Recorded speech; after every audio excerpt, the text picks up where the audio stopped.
Մեծարգո պարոն Ռուբինյան, նախ թույլ տվեք շնորհավորել ձեզ ազգային ժողովի նախագահ ընտրվելու առիթով եւ օգտագործելով առիթը ուզում եմ շնորհավորել ձեզ պարոն Ալեքսանյան ծննդյան առիթով։ Ձեզ նույնպես հաջողություն եմ մաղթում։ Ես էլ մոռացա սկզբում նշել, որ պարոն Ալեքսյանի ծնունդն է, ես էլ շնորհավորում եմ պարոն Ալեքսյանին։ Նախ օգտագործելով առիթը ուզում եմ առաջին հերթին պարոն Ռուբինյան, դուք չանդրադարձաք ձեր ելույթում այն հետապնդումների եւ բռնաճնշումների մասով, որին դուք անձամբ եք ենթարկվել 2008 թվականի մարտի 1-ի դեպքերով, դուք խոսեցիք միայն ձեր հայրիկի հետ կապված բռնաճնշումների եւ հետապնդումներին, երևի չուզեցաք ասեիք, թե ինչ հետապնդումների եք ենթարկվել, երբ որ մենք միասին սովորում էինք Երևանի պետական համալսարանի միջազգային հարաբերություններ ֆակուլտետում եւ համակուրսեցիներ էինք, իհարկե տարբեր հոսքերում էինք սովորում։ Ես այն ժամանակ լավ տեղյակ էի, թե ովքեր էին գաղափարակից սկզբունքային այն ուսանողները, ովքեր մասնակցում էին Ազատության հրապարակում միտինգներին եւ ուշի ուշով ռեկտորատից եւ դեկանատից հետևում էին, թե այդ ուսանողները փետրվարի 20-ից մինչեւ մարտի 1-ը ովքեր են ամենաշատ բացակայություններ ունեցել եւ ենթարկվում էին հետապնդումների, բացակայությունների հիմքով ուզում էին նրանց համալսարանից դուրս թողնել, որից մեկը դուք էիք, պարոն Ռուբինյան։ Իմ բախտը այնքանով բերեց, որ ես այդ ժամանակ նոր էի վերադարձել ծառայությունից, ժամկետային ծառայությունից եւ իմ անունը դեռ մեր կուրսի մատյանում ավագի կողմից չէր գրանցվել եւ ինչ որ կերպով ես կարողացա խուսափել համալսարանի այդ ճնշումներից եւ հետապնդումներից։ Ինչևէ, հարգելի գործընկերներ, այստեղ խոսվեց նաեւ մանդատագողությունից, ընտրակեղծարարությունից եւ չխոսվեց այն բոլոր գործիքակազմից, ինչը որ ընդդիմության կողմից այս վերջին ընտրությունների ժամանակ գործի էր դրվել, մասնավորապես արտերկրի մեր հայրենակիցները ինչ ճնշումների են ենթարկվել, ինչ շանտաժի են ենթարկվել, որպեսզի գան Հայաստան եւ մասնակցեն համապետական ընտրություններին, ընտանիքներով, բիզնեսի ներկայացուցիչների հանդեպ ճնշումներ։ Ես ասում եմ փաստերով, որովհետեւ ընտրություններին անձամբ տնետուն դռնեդուր ինչքան հնարավոր է եղել, ես հանդիպել եմ մեր քաղաքացիներին, մեր քարոզարշավի շրջանակներում, եղել են դեպքեր, երբ որ խուսափել են նկարահանվելուց կամ մեր քարոզարշավի լուսաբանմանը իրենց ասել են մեզ մի նկարեք,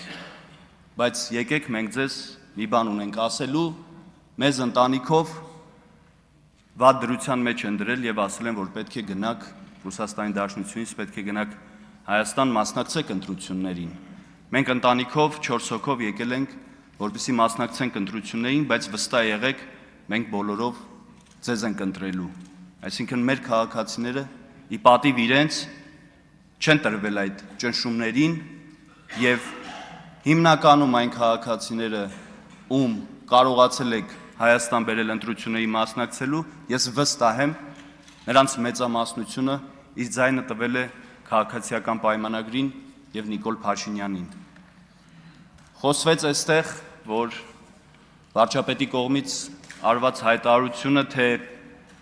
եթե մենք սահմանադրական մեծամասնություն չունենանք, սեպտեմբերին պատերազմ կլինի։ Դա բոլորին է հայտնի, որ այդպես էր լինելու։ Իսկ որոշ ընդդիմադիր գործիչների կողմից այն նարատիվներ տարածված, որ եթե օրինակ Գագիկ Ծառուկյանը կամ Բարգավաճ Հայաստանը չանցնի խորհրդարան, չընտրվի падգամավոր, Հիսուս Քրիստոսի արձանը չի կանգնեցվելու։ Սա ինչ է, եթե ոչ մեր քաղաքացիների հույզերի, զգացմունքների հետ խաղալու փորձ։ Եվ այս պատմությունը կա, եւ դա թարմ է։ Այնպես որ հարգելի գործընկերներ, եկեք ընտրություններ կեղծելու կամ մեր քաղաքացիների հույզերի հետ խաղալու մասին խոսելիս առաջին հերթին հետ նայեք, թե դուք ինչեր եք արել, դուք ինչպես եք վարվել եւ ոնց եք փորձել խաղալ մեր ընտրողների, մեր քաղաքացիների հույզերի եւ զգացմունքների հետ։ Տիկին Գրիգորյանը այստեղ չի, ես կուզեի, որ ներկա լիներ, երեք այստեղ անդրադառնալով ինչ-որ տենդերներից, մրցույթներից եւ շինարարություններից անդրադարձ կատարեց նաեւ ինձ, որին Տիկին Գրիգորյանը այս ամբիոնից խոսել էր նաեւ 2024 թվականի դեկտեմբերին, եթե չեմ սխալվում, եւ հարց հնչեցրեց պարոն Գարիկ Սարգսյան, քերին ոնց է։ Քերին լավ է։ Քերին միշտ է լավ եղել։ Քերին 90-ականներից սկսած հաջողակ բիզնեսմեն է եղել մեր մարզում եւ այսօր էլ շարունակում է լինել եւ դա գիտեն բոլորը մեր մարզում ապրող, որ քերի լավ լինելը պայմանավորված չի եղել Գարիկ Սարգսյանի պաշտոն ունենալով եւ հետ այսու նույնպես պայմանավորված չի լինելու, եթե Գարիկ Սարգսյանը պաշտոն երբևէ չունենա։ Ես ուզում եմ մի քանի թվային փաստեր բերել, նախ թույլ տվեք ասել, որ քերի տենդերներին մասնակցելը այդտեղ որևէ շահերի բախում չկա։ Այլապես կոռուպցիայի կանխարգելման հանձնաժողովը կանդրադառնար հետքի այդ հոդվածին եւ հակակոռուպցիոն կոմիտեն որոշակի գործողություններ կձեռնարկեր իմ քերու վեդի համայնքում մասնակցած եւ հաղթած տենդերներին։ Թվային տվյալները հետեւյալն են։ Այդ ընկերության մասնակցության դեպքում վեդի համայնքը եւ Հայաստանի Հանրապետությունը խնայել է 103 միլիոն դրամ, այսինքն այնքան են տենդերին մասնակից ընկերությունը իջել գնումների սահմանված գործընթացի միջոցով, որ մեր համայնքը եւ Հայաստանի Հանրապետությունը խնայել է 103 միլիոն դրամ։ Թվային մեկ այլ տվյալ ձեզ ներկայացնեմ, 2022, 23, 24 թվականի այն ժամանակահատվածում, որի մասին խոսել է Տիկին Գրիգորյանը, մենք համայնքում հայտարարել ենք 5.5 միլիարդի սուբվենցիոն ծրագրերի մրցույթ, տենդեր, որի մասնակցության այդ ամբողջ տոկոսային հարաբերակցության մեջ իմ հետ այսպես ասած փոխկապակցող ընկերությունը շահել է ընդամենը 7.1% աշխատանքները։ Իսկ իրենց խմբակցության, իրենց նախկին գործընկերոջ ընտանիքին պատկանող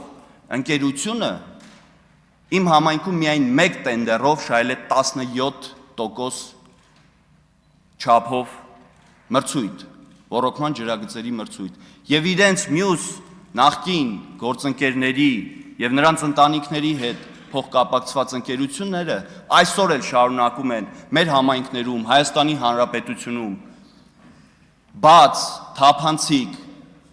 մրցակցային տենդերներում հաղթել եւ աշխատանքներ իրականացնել։ Միայն թե մնում է որակով եւ ժամանակին իրականացնեն մեր մանկապարտեզների եւ դպրոցների շինարարությունները, որպեսզի մեր երեխաները մեկ տարի ուշացումով չգնան չհաճախեն նախակրթական ուսումնական հաստատություններ եւ դպրոցներ։ Դրանից թող խոսեն։ Տիկին Գրիգորյանին ես հարց ունեմ։ Ասեցի, որ քերին լավ է, իսկ